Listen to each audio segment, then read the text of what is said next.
This is episode 88 of the Equestrian Author Spotlight podcast. I'm Carly Cade, and today it's an honor to speak with Lenny Shulman. Lenny is an Emmy Award-winning writer in television and film, as well as a frequent contributor to magazines and newspapers. He has served as features editor for Blood Horse magazine and is the author of Justify, 111 Days to Triple Crown Glory, and Ride of Their Lives, the triumphs and turmoil of today's top jockeys.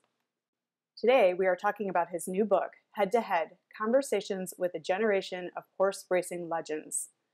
Interviews contained within the book include Hall of Fame trainer Bob Baffert, the late American sportswoman Penny Chenery, and of course, Saratoga's First Lady of Racing, Mary Lou Whitney, among many others. Now, let's get into the interview. Welcome to the Equestrian Author Spotlight podcast, a podcast featuring interviews with equestrian authors who love all things horses and writing about them. In each episode, you'll hear inspirational stories from horsebook authors, including writing advice and marketing tips to help you write your very own horsebook. If you're an author, aspire to be an author, or simply love horsebooks, then you are in the right place. I'm your host, Carly Cade, and creative writing makes my spurs jingle. Hi, everyone. Welcome to the Equestrian Author Spotlight. I'm Carly Cade, and today I am honored to have Emmy Award-winning writer Lenny Shulman on the show with me. Welcome, Lenny. Hey, Carly. Thanks for having me. Good to see you. So excited to have you here, and your publisher just sent me your newest book, which we're going to talk today about, and it's fascinating. As people know who listen to my show, I always like to start with the question, Lenny, how have horses inspired your life? So they've been very important to me because my dad took me to the races when I was a kid. And unfortunately, I lost my dad early on in life, not long after that. And I think that somehow being involved in this industry is, I won't say it's inspired by his passing, but somehow I think it brings me closer to him, kind of carrying on what he began with me, to be involved with horses and be involved with the industry. So it's very personal to me being involved with horses. And for the past 20 years, it's just provided me with such a wonderful way of life. It's enabled me to realize a dream of living on a farm, which I've always wanted to do and never got to do until I took a job with the Blood Horse and enabled me to live in Lexington. So they've really been important to me in a tangential way. I don't own any, but they've been crucial to what my life has become. Oh, and absolutely. I mean, those affinities that we develop by sharing a passion with our parents, it certainly is a thread throughout our life. And you've been writing about thoroughbreds and racing for more than 20 years. That's like incredible. What a testament to something your father started with you. That's very cool. Yeah, I very much enjoy it. And what I really like about it is after 20 years of TV and film work in Los Angeles, where you don't necessarily get to see your work come to fruition unless you're really fortunate. It's been great to have a weekly magazine to work on and plan out and know that your work is actually being seen by people week in and week out. So that was really important to me also. That was a cool aspect of it. Oh, for sure. And speaking of that, you are an Emmy Award-winning writer in television and film, as well as, obviously, you just mentioned a frequent contributor to magazines and newspapers. Talk to us about what it was like working in that Hollywood world and how that prepared you for the shift that you made, where you came over to working in writing about horses.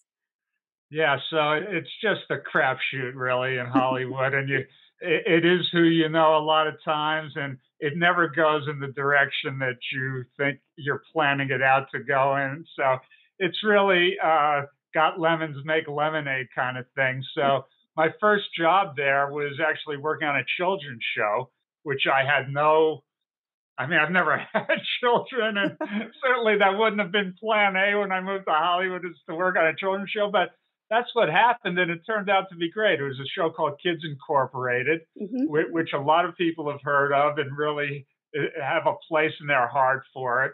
And I stayed on that for about 8 or 9 years and became a producer and a head writer. And we started the career of, I know you're from the music business.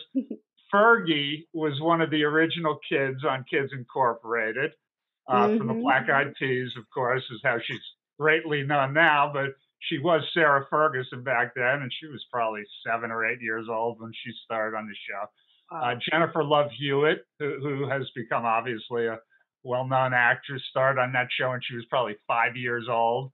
Mario Lopez is famous for being Mario Lopez, was also an original kid on that show. So anyway, that was a lot of fun. So that was my first gig in Hollywood. And from there, just to show you how crazy the needle bounces around, literally my next gig was going from a children's show to writing for Andrew Dice Clay.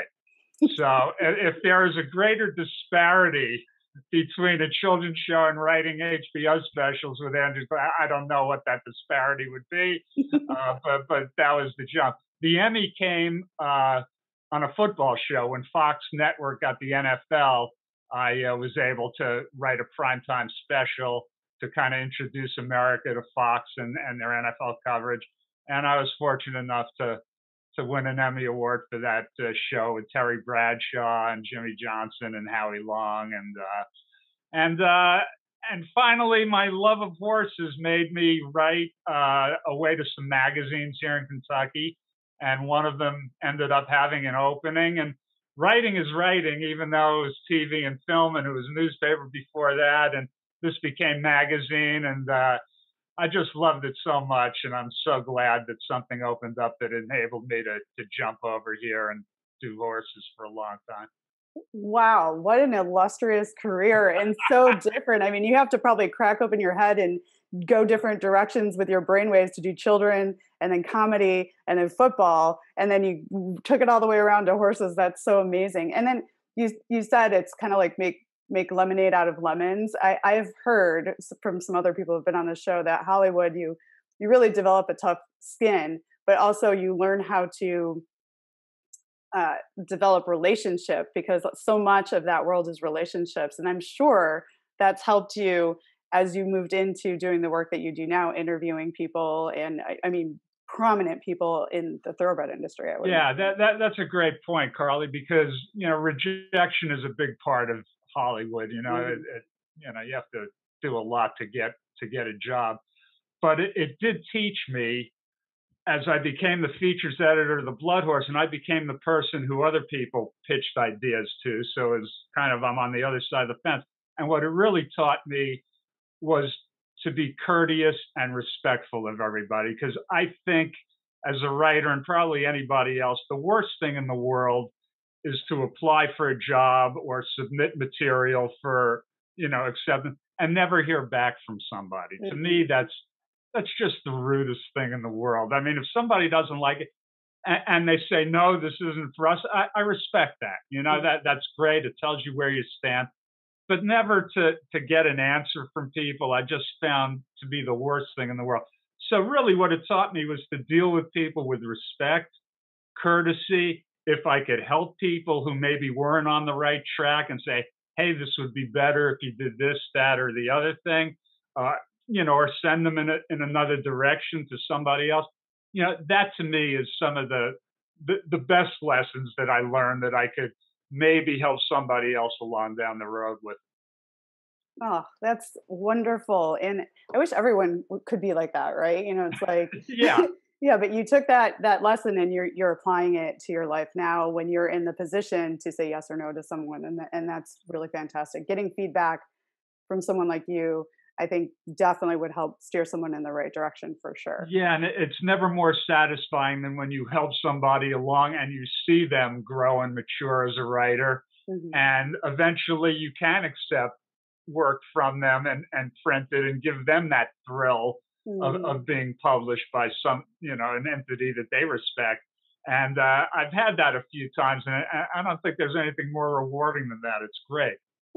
Yes, and we all rise by lifting others, right? And there's this whole conversation around, the first reach out might be a no, but you keep going and hitting those no's until you find the one yes. And it sounds like at the light at the tunnel reaching out to you is that eventually people can get to a yes if they follow Yeah. your feedback. Yeah. Yeah. Yeah, I mean, I believe in karma. I believe it comes around again. So, if you can help somebody, it doesn't cost you anything more to be nice to somebody. Total words of wisdom there.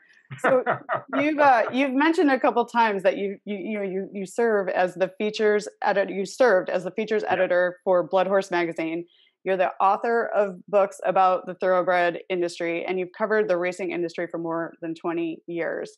Now, I think you've already touched on what compelled you to write about the thoroughbred industry as your relationship with your father. But it's such a kind of a niche space. Like, how did you Yeah. just burrowed into it from submitting articles and finally someone said yes? Because you wound up in a very prestigious place. I mean, you're talking with celebrities, legends, very So, prominent people in the industry. So zipping from LA to Lexington, like, was there a transition period for you or? absolutely. I had, when I lived in LA, I had become a really big fan of racing and went to Hollywood Park and Santa Anita every Saturday. I played baseball every Sunday, but I went to the track every Saturday. But getting to Lexington, I realized there was an awful lot as a racing fan that I did not know about the racing industry, which is vastly different than simply racing. I mean, racing is part of it, but the whole breeding industry, the sales of horses. So, yeah, there was a learning curve that had to be climbed fairly quickly. And I hardly knew everything, but there are so many great professionals on the staff there at that time that it was a pretty quick learning curve. But I would say, yeah, getting to know the breeding industry was really the steepest learn for me because, you go to the races on Saturday and you don't know anything about why somebody bred this horse or what the science is behind it or, the whole broodmare to the stallion and what you look for in this one and that one. So yeah, there was a lot to learn there. But it felt seamless. It really felt. I think part of it is when you work on a weekly magazine, you don't have a lot of time to panic or or look back. You pretty much have to. When one hits the printer, you're pretty much into the next one. So there's not a lot of time to do anything except move forward. But I would say that was the biggest learn for me was that part of the industry. Now, given that you've been doing this for as long as you have, can you go to the track in no pedigree and breeding and who bred what and be like, that one's going to win? Can you do that now? Yeah, so the more I know, the less I know. So I actually gamble a whole lot less than I used to before I got into the industry. And I think part of it is you learn to like some people more than you like other people. And so those prejudices Mm. kind of seep into who you want to root for in a given race. And it's probably not the best way to handicap or gamble on the horses or anything else. So I've kind of learned to just enjoy it. And believe me, I am an outlier on this. And they would probably drum me out of the press box if people realized that I hardly ever gamble anymore because everybody up there is gambling on every single race. So I'm not typical at all of what goes on there. But yeah, I've learned it's probably best for me to put the gambling aside and just enjoy it and as a fan and as a participant. But I still feel like I'm a fan more than I am a stakeholder in it. Hmm. Yeah, Yeah, and that's wise, right? yeah, yeah, Gambling to the side is wise, as far as I'm concerned. Now, and then so you were doing that, and you've written books, like so you've taken your writing skills and you're honing them, and you're working on the magazine. And before we get to your newest book, you're also the author of Justify 111 Days to Triple Crown Glory and Ride of Their Lives, the Triumphs and Turmoil of Today's Top Jockeys. Can you share with us a little bit about these two books? I'm sorry for all the alliteration there, but yeah. So the jockey book came first. That was I want to say about 2003. I had realized that I had done all these stories on all of these great jockeys, and they were kind of starting to pass from the scene a little bit. Back when I was in California was the golden era Mm. for jockeys out there, and all these guys are in the Hall of Fame now. Lafitte Pinkai and Chris McCarron and Gary Stevens and Eddie Delahousse, Pat Day, who was in the Midwest, and Jerry Bailey. But I had done articles on all these guys, and I thought, gee, this might be a neat book to kind of compile all of these in one place. And so I did, and I went back and re-interviewed, them a lot. And the thing about jockeys is almost every one of them has come from some kind of terrible problem early in their lives that they've overcome. A lot of them have got hooked into substance abuse. A lot of them had terrible childhoods and backgrounds. A lot of them were not good people when they were young and had to overcome a lot of things. They constantly have to overcome weight. A lot of them have a lack of education, a lack of proper education. So when they do become successful, even the lucky ones that make a lot of money, they become unlucky because they don't know what they're doing with their money, and they don't know what they're doing with their lives, and they tend to get in with the wrong crowd.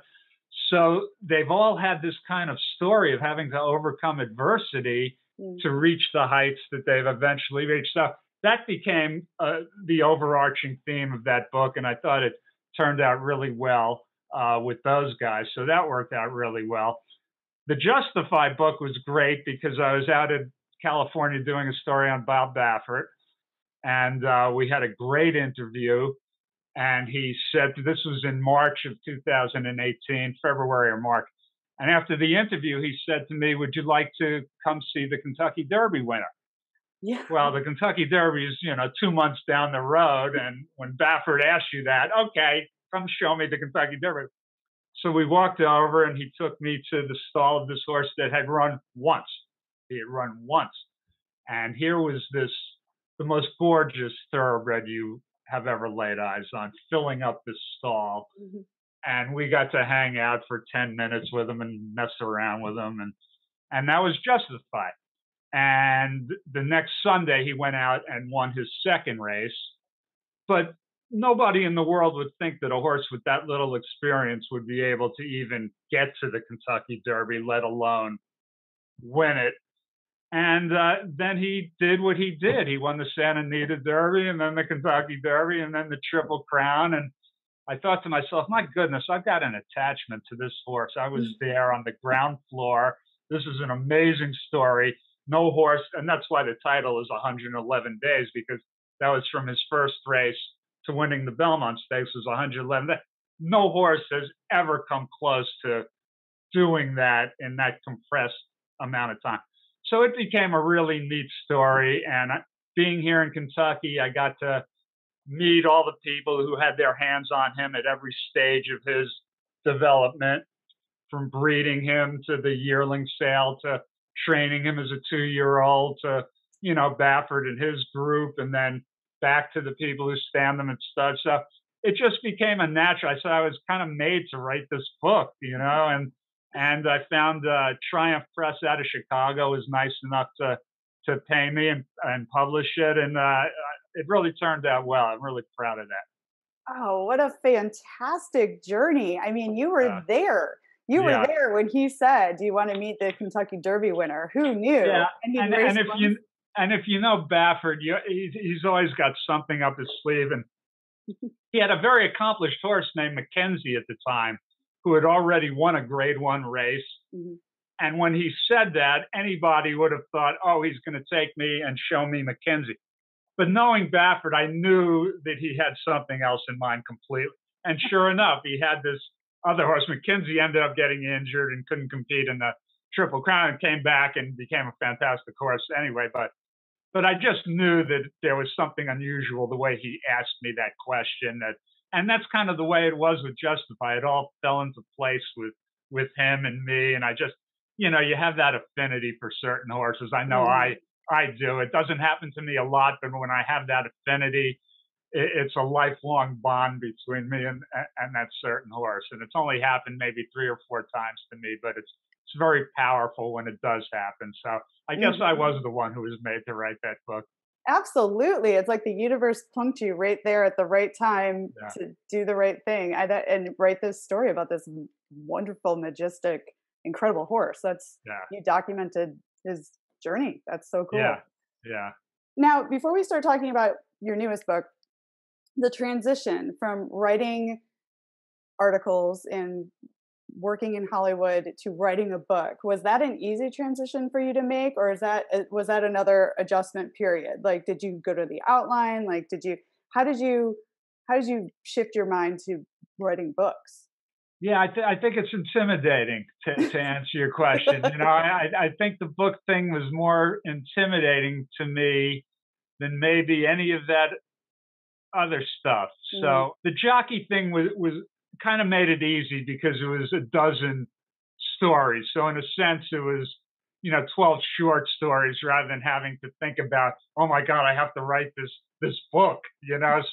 So I think that made it easier. The fact that it was broken up the way it was so definitively.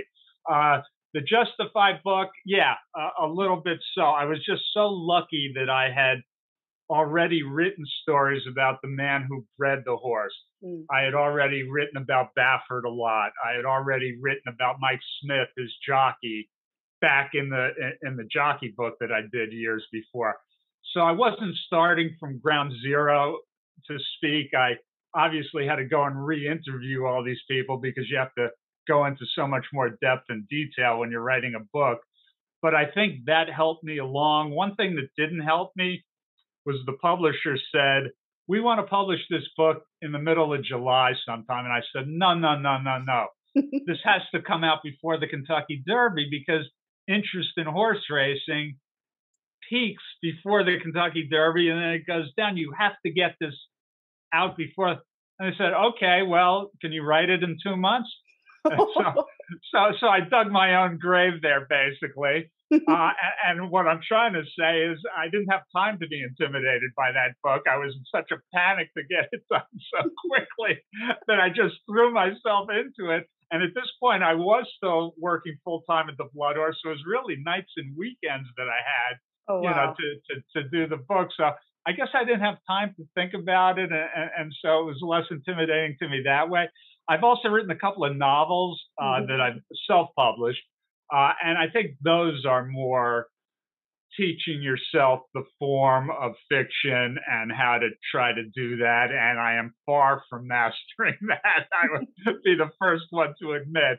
But I think to answer your question, that was probably the biggest jump style-wise to try to, do fiction as opposed to nonfiction. I think that's a further leap that I'm still trying to get comfortable with. But the more you do it, hopefully the better you get at it and the more natural it comes to you. So. Couldn't agree more. And what I think is great is like, at least you had, it's like kind of that write what you know thing. Like you had touch points with what you were telling in your first two, the Justified book and then the one about the jockeys. And I totally agree with you on the novel writing. And you are so right. Just keep writing. I mean, you've been writing for the majority of our life, but we always get better. Just keep plugging away. And, none of us have written our greatest novel or work yet, right? I always feel like it's still like out there floating. You just got to keep moving forward. No, it's so true what you say. And the advice I give anybody is just write every day. If it's in a journal, if it's in a diary, if it's a letter to a good friend, if it's an article, if it's whatever it is, just every day sit down and try to do something, just put your thoughts down. If you're watching something on TV and it hits you, just write it down, don't lose that thought because it really can germinate into something significant. And you're so right. You just have to keep doing it all the time. Yep. And I love that you said, write it down. Like, if you have this fleeting thought, don't let that go away. Like I hop out of bed in the middle of the night and write something down and then it becomes something. But if I don't remember it in the morning. You and I'm like, it. I know I lay there and I'm like, oh, I don't want to get up. But then I'm like, I know I'm going to lose it. I know. And then I get up and I sit in the closet to not disturb my husband and turn on the light. And I write 30 pages and then I shut it and I go back to bed. Yeah, no, because you want to kill yourself if you lose it. And you thought it was great when you had that thought and you don't do it at the spur of the moment. You just want to kill yourself at that point. You're like, what was that thing I was thinking about? I know it was really good. Right. Gone. This is so fun. Now, let's talk about head-to-head conversations with a generation of horse racing legends. This it was fascinating. I love this book, and thank you for the advance copy. I really appreciate it. I mean, but one of the things I'm really moved about is your introduction. What a thoughtful, lovely introduction that you wrote with wit and humor and sensitivity. It was just really beautiful. And then in each chapter, you kind of do this wrap up introduction, kind of allowing people to understand what's going on. But Yeah. before we dive into that stuff, it's really just thoughtful. Talk to us about this book. What inspired it? What it's about? Yeah. So around the time that I decided to retire from the Blood Horse, and I still do freelance writing for them, but I gave up my position on the staff. It was just time. I think 20-year gradations is really good for me. I spent 20 years in Hollywood, Mm. and it was 20 years on the Blood Horse, and I just wanted to spend more time with my dogs and on the farm and not have to go into the office every day.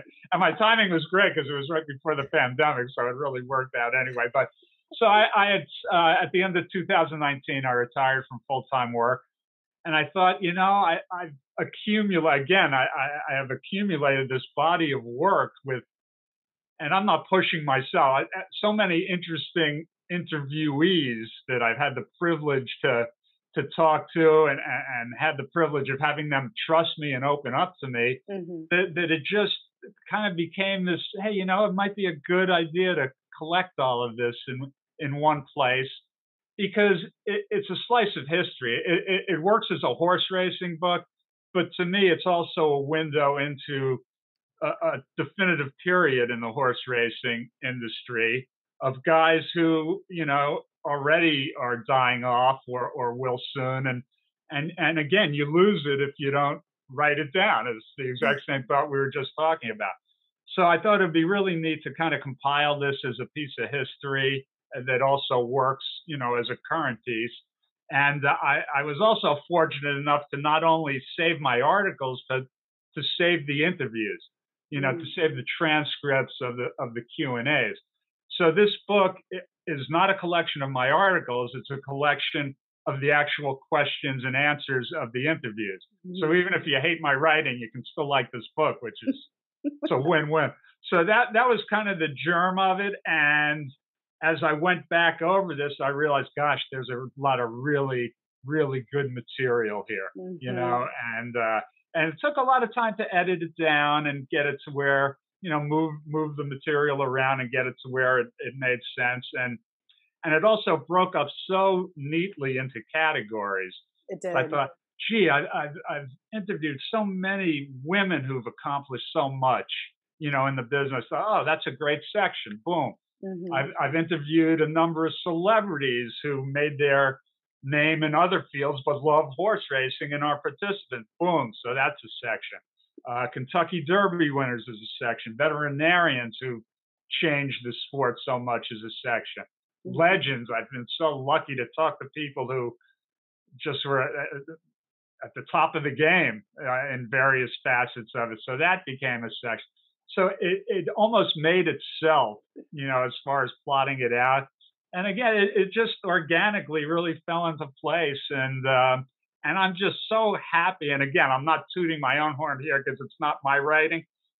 I'm just so happy with the way it came out, because these people have accomplished so much and have so much to share with people who are interested in it, that I just feel like I'm a medium between them and the audience, because it's been great to share all of that with people.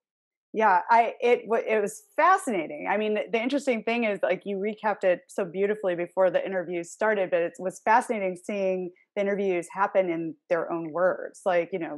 Bob Baffert you're talking about how he's a jokester, and you told us how he put the trophy on his head, and Yeah. I just loved it. But particularly, part two is women of the thoroughbred world. I really love that you framed it that way, because I think, sometimes I don't think people realize how involved women are or were in that world, and I think it's kind of a interesting thing to talk about.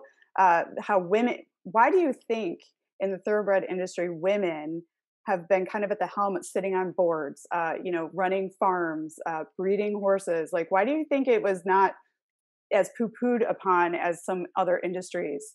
of the time. Yeah, so I think, the thoroughbred industry was the sport of kings, certainly started out that way. And so it was wealthy people Mm, who could afford to breed and race horses. And it didn't matter whether those wealthy people were men or women. mm, Uh, some women got into it because they had wealthy husbands, but some women had the wealth themselves and were the people involved. The Whitney family is full of people people of both genders. It seems odd to say, but both men and women through the generations headed the Whitney stable. Yeah, I don't know why. I guess in other sports, I guess it's separate but equal. I mean, it's great that the WNBA exists and hmm women's softball exists and so many women's leagues. But horse racing, and I write this in the book, doesn't get enough credit as being the only sport where it's a level playing field between men and women. Women participate in the same exact way in the same exact league, not separate and equal, but together. And hmm and so I think it's something to be celebrated. And so many women have made such a unbelievable. I mean, you can still go around Lexington right now. Helen Alexander, who I wrote about, uh, the descendant of the great King Ranch, but she has her own breeding operation. That's hmm great. Barbara Banke got into it because her husband, Jess Jackson from Kendall Jackson Wineries, got into it and he passed on. And she really didn't have an affinity for it, but she picked up the ball. And there is no better breeding operation than Barbara Banke's Stone Street today. Absolutely unbelievable. Josephine Abercrombie, her father introduced her to it. She took a love to it. She built up Pin Oak Stud into one of the great breeding operations. And it happens time and time. Mary Lou Whitney, who we just lost a couple of years ago. Charlotte Weber has run her own breeding operation in Florida for 50 years, Live Oak, incredibly successful. hmm So it's great. And I'm just so happy that the light bulb went on and said, hey, this is a trend and it's really something to be celebrated. Yeah, I loved it when I saw that chapter. I was like, this is so cool, the way it was framed up. But also, I have to believe there's a little bit of that. I mean, women love horses. Men love horses too, but there's Yes, like this yes, incredible bond that women have with yes. horses, and I have to believe that's part of the reason why they, way back when, that they were able to be in the industry the way that they were. Just the bonding. I don't know. You're so right. The phrase, horse crazy young girl. There's truth behind that. Girls love horses. The thing is, to follow through with your point, I think like 80% of the veterinarians coming up today are women. Yeah. And I can tell you that the vast majority of sports writers coming up in horse racing are also women. Mm. Unfortunately, there aren't a lot of outlets for them these days. But you're so right. I mean, it's those occupations are becoming women dominated, actually. So, yeah, you're absolutely right. That horse crazy young girl thing is a very real thing. I love that you know that. Yes. And Yeah. then, I mean, if my daddy had a thoroughbred racing farm and he wanted me to continue it on, I for sure would raise my hand and not even, I would not sneeze at that at all. Uh, Yeah. but yeah, I love that. And, over your career, you've perfected the art of relationship, I hear, but like in conducting an interview, like how do you interview a legend? Like how do you prepare for an interview? Like talk to us about the art of the interview. Yeah, so I think you have to know your stuff. Mm, It pays to educate yourself. So before I interview anybody, legend or not, I try to read up as much as I can about them and try to carry on an intelligent conversation. Touching on what you said a little earlier, horse racing has its own language. The horse business has its own language. It's a very niche industry and it has its own nomenclature and mhm, phrases. And you're so right. You really have to be fluent in that language to get along, especially when you're interviewing somebody who's been in it all their life. And when I go to Penny Chenery's house, I mean, the woman's a legend. The woman is a giant. She's owned the greatest racehorse of the last 100 years. She's done everything there is to do. You really want to try to be on as good footing and sound footing with her as you can and not come off as an idiot. So I think educating yourself is great. And being yourself, I think, trying not to be somebody you're not, just kind of be yourself. And if you can make a joke and have them laugh at it, and that puts them at ease and makes it easier for them to share their thoughts with you rather than thinking, oh, this guy's a jerk, or this guy doesn't know anything, or what time is it? I can't wait to get out of here. I want to make lunch. So make it enjoyable for them as much as possible, and not make it so much a question and answer, but a conversation. Let's have a conversation about this. And a lot of people are ill at ease. They don't like to be interviewed, or they're not used to being interviewed. And you really have to get them relaxed in order for them to share the thoughts that you want to share. Get beyond the perfunctory and get to the good stuff, get to the good stories. And so I think you really try to have to make them be as comfortable as possible with you. And then as you get a little bit of a reputation, maybe it gets easier because, I read this story that you did. It was really good, or I saw this, or so-and-so told me, that it's okay to talk to you. And so that, hopefully your reputation is good and it becomes easier to make that entrance to people. But yeah, all of those things, but really trying to be as comfortable as you can, be yourself, and try to get the subject as comfortable as they can be. I love what you said there. Educate yourself, know who this person is, and get your you stuff don't want right. to be an idiot. Yeah.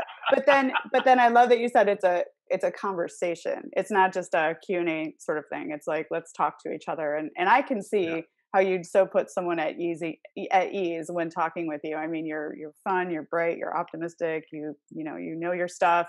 And that's so great. Like on the back of the book, it says that there's a testimonial that says you've been able to coax the innermost thoughts out of the sport's most notable headline makers.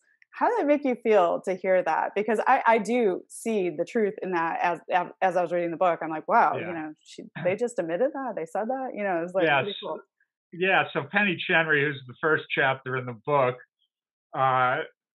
I interviewed her twice. Once when I first moved here, and then once she had passed 90 years of age, actually, the second time I interviewed her. And she was in a mode of unburdening herself at that point. And she was ready to tell things that she didn't want to tell earlier in her life. And she had gotten Secretariat defeated several times after his Triple Crown because she made mistakes with him. She ran him once when he had a fever. She ran him once when she was substituting him for another horse named Riva Ridge, who she owned, because it was muddy and Riva Ridge hated to run in the mud. So we'll just stick Secretariat in this race. And he hadn't been properly trained. So she unburdened herself and said, I was greedy. I thought this horse could do everything and he couldn't. I was wrong. I made mistakes. I did this and I did that. And so that was such a thrill to be kind of the conduit to tell that story that really not too many people knew at that point. And the first call I got after that came out was from a man named Ron Turcotte, who was Secretariat's jockey for his entire career. And he said, you just made me the happiest man on earth, because I was the one who was getting blamed for Secretariat losing for all these years. Everybody was blaming me, like, oh, this guy's a jerk. How can you lose on Secretariat? He's the greatest horse that anybody's ever seen. So he said, thank you so much for that. And, she finally admitted that it wasn't my fault. It was her fault. So yeah, that stuff is just a great thrill when you get that. And really, I've been fortunate enough to get that with a lot of the stories in here. So I just feel really lucky and fortunate that she knew me enough to trust me, but also it was fortuitous timing where she was ready to tell the real story, so to speak. Yeah, that was fascinating, and how awesome to be the conduit. But again, you're capturing a piece of history, and you're also clearing up things that are out there in the space around the industry. I mean, you got a call from his jockey saying thank you. I mean, that's amazing. That's what writing can do, and that's what being a good interviewer can do. Also, it's just create knowledge that people didn't have out there, an opportunity for people to share things that they're holding, and an opportunity for someone to say, wow, there's the truth, that's really what's so Yeah, that's yeah. what good writing does. Now, okay, I just am curious to ask you this question because you did write the Justify book and you saw what a Triple Crown winner looks like. In the history of the Triple Crown, only 13 horses have won all three races. What are your thoughts being around this industry for so long, and what kind of horse it takes to actually win the Triple Crown? Yeah, a special one Mhm. is the easy answer, and the short answer. A good horse and even a great horse is not necessarily enough. There's a lot of luck. Look, it's 5 races. It's 3 races in a 5-week period, and an awful lot can go wrong in any race at any given time. The Kentucky Derby has 20 horses in it. It's a cattle charge when they leave that gate, and horses smack into each other and bounce off one another, and you can lose your best chance right then coming out of the gate if you're unlucky. So it takes a lot of luck. It takes a great jockey. Um, I think horses, the two that I witnessed live, obviously, were American Pharaoh and Justify, both superb horses. I think technically they both had a way of getting over the ground that had no wasted energy to it. They didn't pick their legs up high to move forward. It was almost like a lawnmower skimming over the ground. So I think most of the great ones have that certain way of going. And Baffert has talked about that and talks about it a little in his chapters in the book. So I think it's economy of motion. I think it's constitution and conformation to be a strong horse. It used to be nothing for these horses to run every week. Now we're in an era where if a horse runs every month, you think it's an iron horse.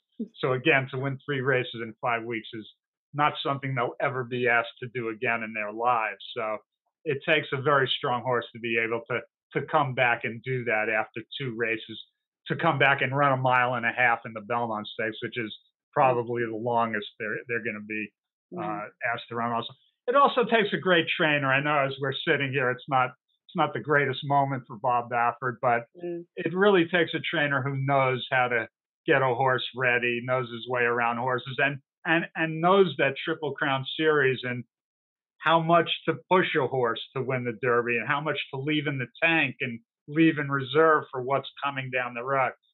A lot of trainers, and being at the Kentucky Derby every year for 20 years, there are some trainers there who may be there for their first time and they're just happy to be there, and they really don't know how to get their horse ready to do this. They just don't. They don't have the experience. And so Baffert is worth a touchdown again, 7 points in football parlance versus any of these other guys. He's been there. He knows how to do it. So that having the right connections again is another factor in it. But you need a great, great, great, super great racehorse, and so many great ones have won 1 or 2 of those 3 races, and they just can't get that third one. And every year was almost Lucy in the Peanuts cartoon pulling the football away from Charlie Brown when he's about to kick it. This year it's got to happen. This year it's for sure going to happen. And it just didn't happen time and time again. It was 37 years between Affirmed in 1978 and American Pharaoh in 2015. So that is a long period of time without someone being able to do that. So it's a special horse that it requires. Yeah. Oh my Yeah, gosh, I love that. And the running with like a lawnmower over the grass. That yeah. I've never heard that before, but that's fascinating. I think that makes a lot of sense. And then when you met these horses, did you see like a magic about them? Like did they have a spark in their eye, or did you feel like they were more playful, or they had a bigger heart, or they were really proud? Like because you've seen them in person. Like did you get any vibes off of them that were different from the other horses you've met? Yeah, I wish I could say I'm that good, but, but really, I'm not. Other than what we talked about earlier with Okay. Justify, where you just knew this was a special horse standing in front of you, no question about it. It's happened to me a couple of other times. There was a horse named Bernardini, Mhm. who, when Barbaro got injured at the start of the Preakness, Bernardini was the horse who won the Preakness that day and went on and won the Travers and all these other great, and has become an amazing stallion. Mm. And he was one, and there was a filly named Phone Chatter who was just so statuesque. Then she became a champion 2 months after I first laid eyes on her and kind of identified her. Other than that, no, I don't want to even pretend that I could look at one and tell you that that's true. But some people maybe can, but I'm just not that good. Yeah, and it's like you said, it's a combination of factors. You know, there's so many things that go into making this happen, Yeah, including luck in a really special horse. So that makes a lot yeah, of and sense. and human connections also Oh very yeah, very important. Yeah, yeah, absolutely. It's all who you know, which we yeah, touched on right at the beginning of this interview. that's right. This book is your publisher is University Press of Kentucky. How did you hook up with them for this one? Because you mentioned that someone else published your other book. Yeah, well, they're very prominent around the area where I live, and they come out with a lot of horse racing. Mhm. Obviously, they're in the middle of the horse racing capital of the world, so they do a lot of other outside titles, but they do a lot of horse racing Mhm. work. And I just thought that this was a perfect title for them, and they were immediately in agreement, and that made it easy.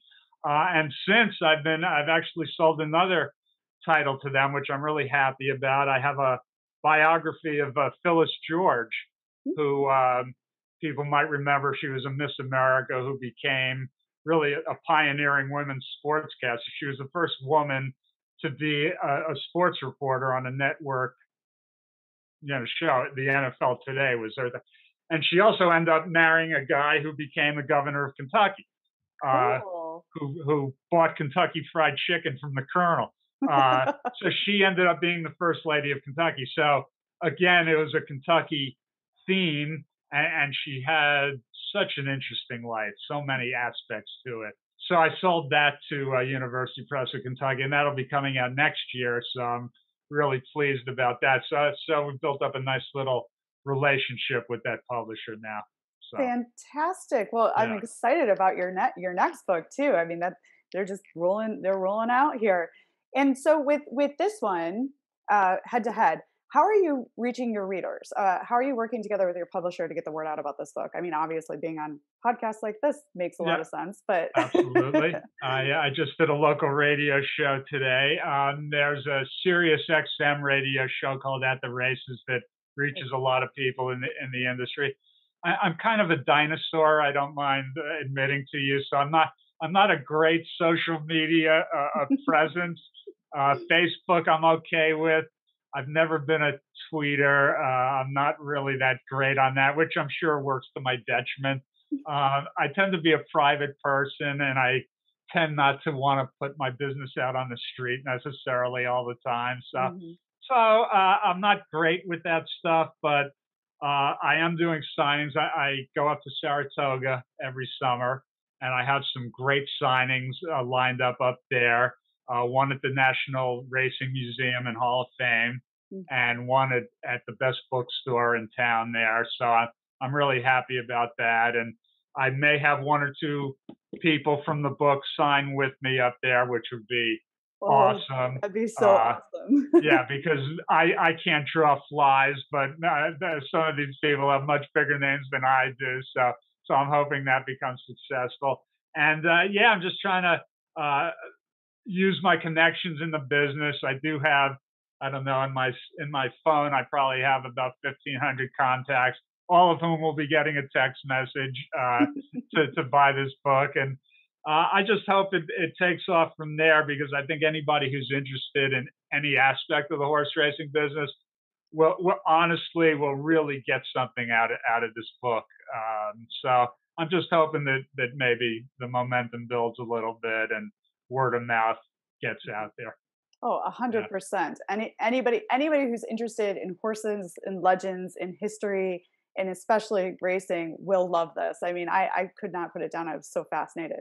I had to keep myself from skipping. I was like wanting to skip around. I'm like, ooh, who else is in? You know, it's like you interviewed Bo Derek, for heaven's sakes. I mean, so cool. And the gentleman from The Sopranos, that one surprised me. But it's like really, really, really interesting. We talked about intimidating before. Probably the most intimidated I got was meeting Sam Shepard and interviewing him. I mean, my God, you know, just a giant in the acting world, in the theater, as a playwright, as an author. I mean, this guy was, and he had 5 mares and he loved breeding horses, just loved it.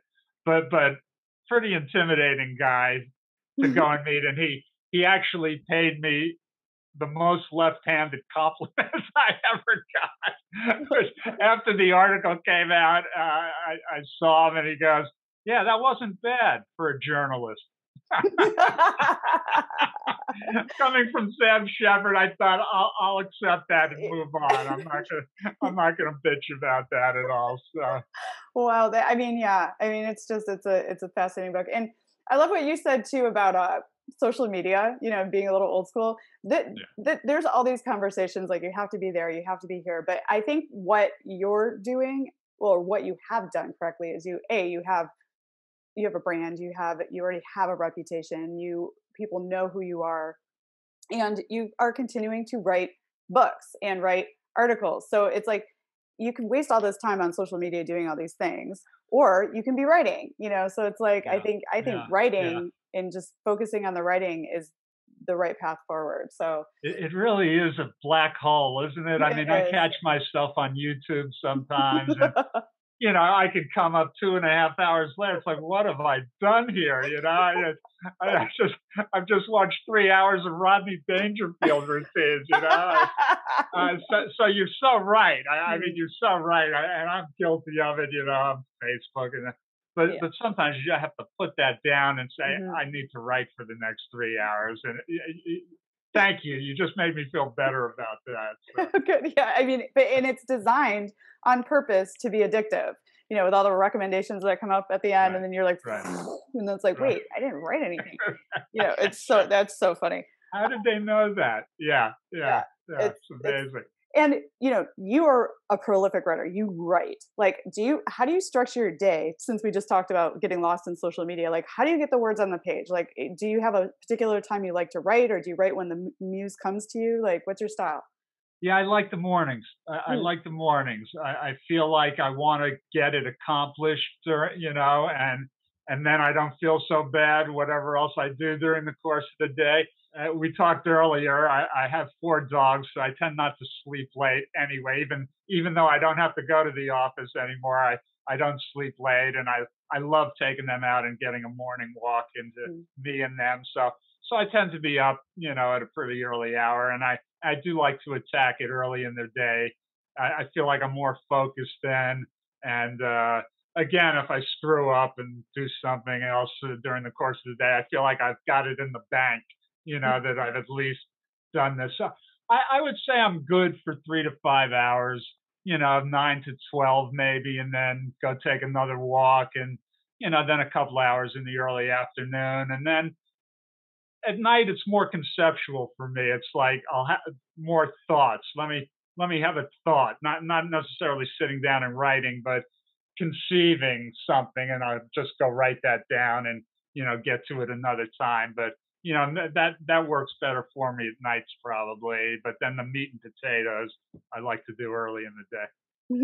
Brilliant. Yeah, I always feel less guilty. I do the same thing. I write in the morning, and as long as I got the writing done, then the rest of the day just feels pretty okay, And then you can ruminate on other ideas as they come along. But you Yeah. got the hard stuff out of the way. Yeah, you give yourself a hall pass for the rest of the day, Yes. so you don't self-flagellate or anything like that. So yeah, it's a good routine. Yeah, hmm And and for some people it's different, but I feel like yes, I'm most fresh in the morning, and that's the best time, and then you don't feel bad about not having done the writing. yeah. Now, I like to ask this question. I'm particularly interested in asking you this question because you've been writing for so long, and everybody's answer is always different. But for you, what has been the very best part about being a writer? And then on the flip side, what's been like the most difficult part of being a writer? So probably the best part is every day is different. Mm, To go to a job where you're working with figures, or I guess most of the people in my age wanted to become lawyers, and do that, and it just had no appeal to me whatsoever. So yeah, I was writing, for my town paper when I was 15 years old, and it just uh, yeah. So the best part, I guess you can call yourself a bit of an artist, and feel good about yourself that way. And it's just been my identity for so long that it really feels natural. And to tell you the truth, I can't do anything else very well. So it's fortunate that I at least got this thing that I seem to be able to do well enough. So that's been the best thing, just being creative, and having each day be different, and having your thoughts be different, and be so that's the great part of it. The flip side, I guess, lack of security, and I don't even, it's kind of, when you sign up to be a writer, that's kind of part and parcel of the deal that you signed up for. mhm. I think it's for people who don't need that everything spelled out in front of them, and have every minute plotted out. I think that's part of the creative gene that you have.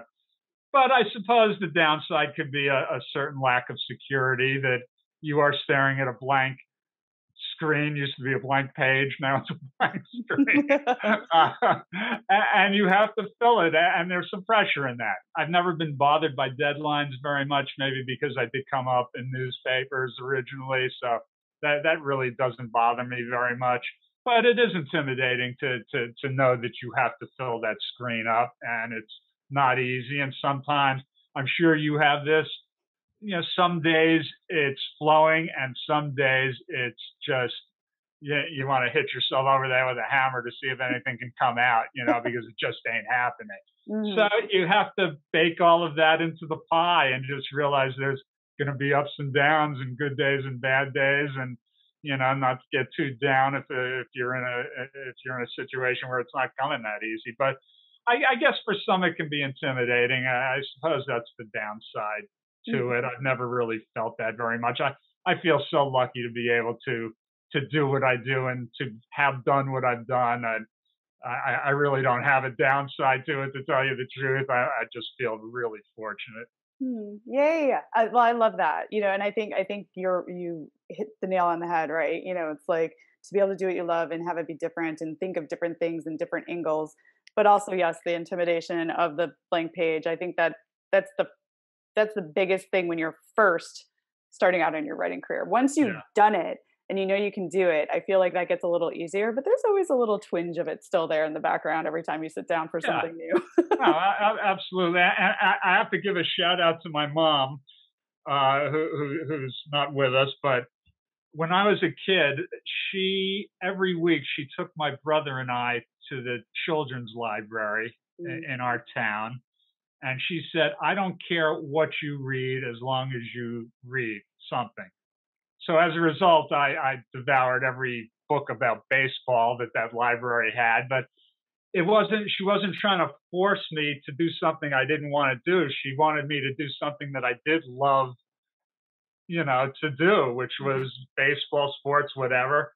And so that was a big part of words and language and English, and wanting to do something with that. And that was a big part of this whole thing.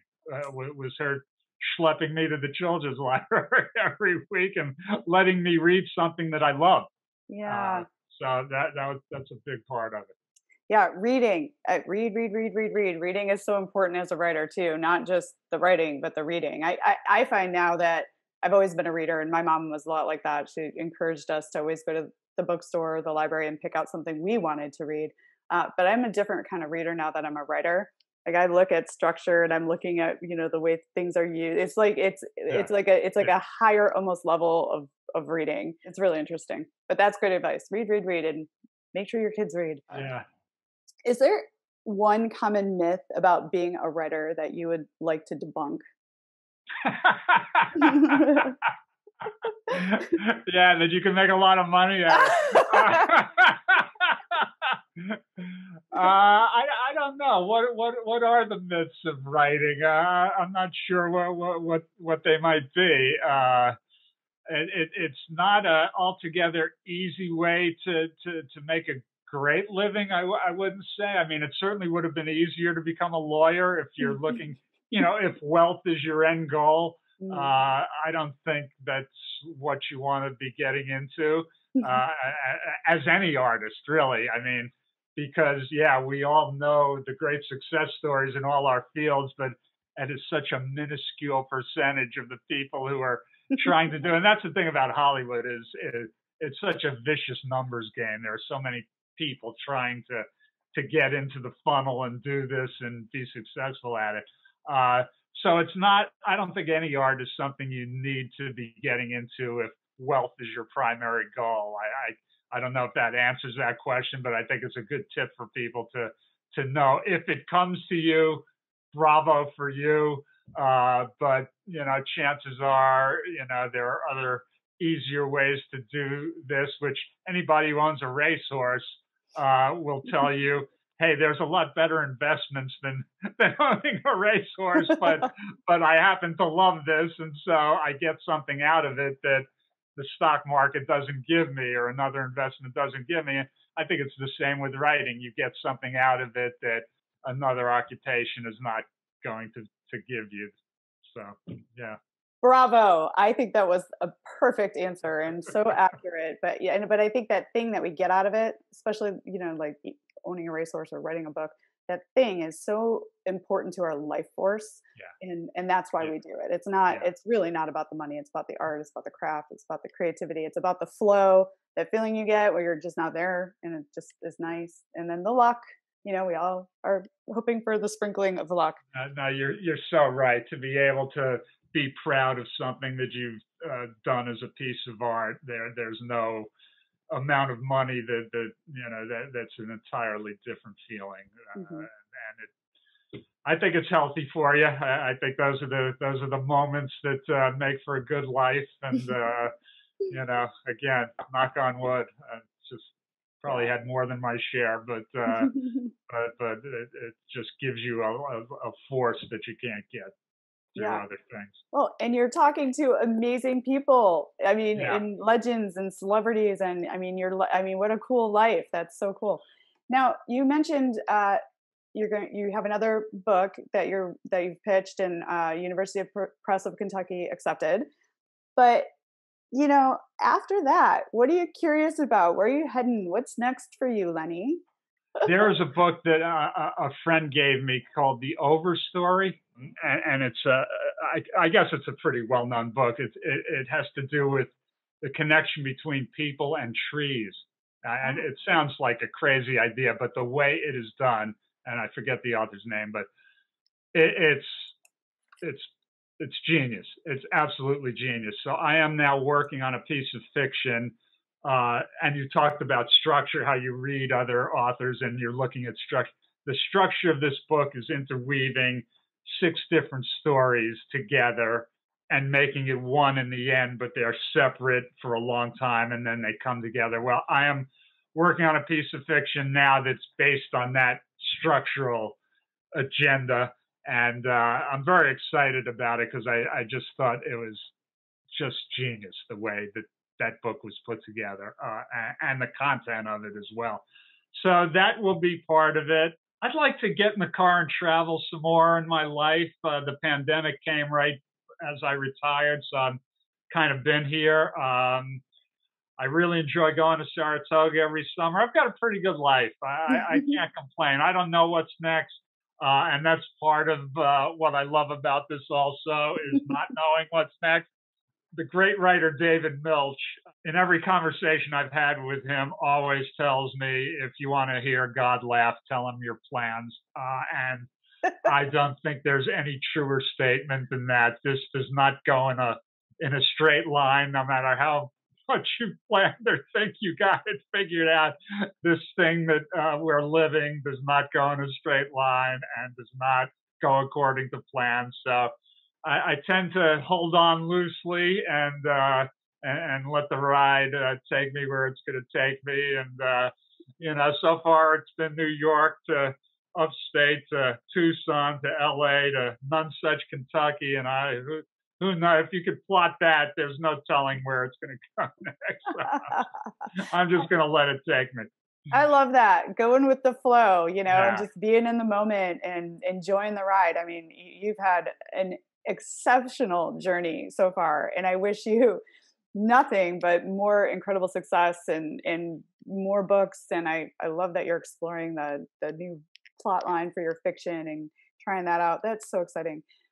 I have loved talking with you. This has been an incredible conversation, and I feel like we could keep going and going and going. But so we don't get too long with the interview, can you tell listeners where they can find more about you and your books?